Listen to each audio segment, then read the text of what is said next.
Solving rational expressions are going to, rational equations are going to involve essentially the same processes as adding, subtracting, or multiplying, dividing, or simplifying rational expressions. We really want to factor. So it's really important that we are able to factor. So the first thing I'm going to do is factor this quadratic. So we end up with x minus two numbers that multiply to negative 30 and add to pos negative 1 is going to be negative 6 and 5. We want to factor, so two numbers that multiply to positive 6 and add to negative 7 are going to be negative 6, negative 1. So once we've got our factored form in the denominator, we can see what our restrictions might be. So we need to state these restrictions. So x cannot equal 1, positive 6, and negative 5. Okay, so our restrictions come from the denominator only.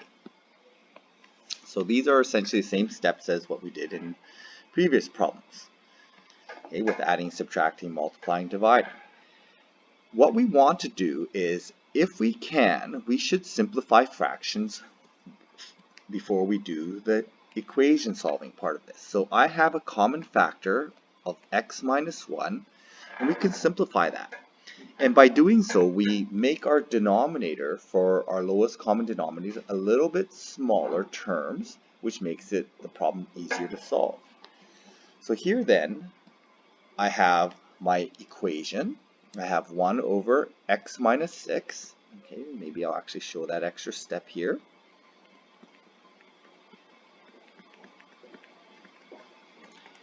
One over x minus 6 here.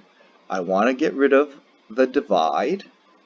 Okay, so I've already stated my restrictions, so I can start canceling things out and getting rid of the divides.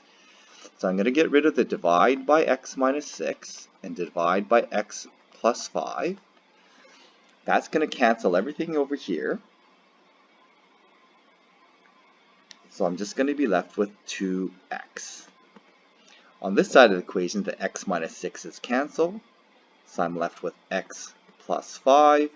Solving for x, okay, I subtract x from both sides. I end up with x equals 5 as my final answer. Okay, and again, I should check my restrictions, but my restrictions, it does not conflict with my restrictions.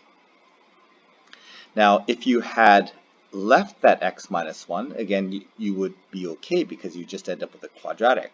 But one of your quadratic solutions would end up being eliminated by one of the restrictions.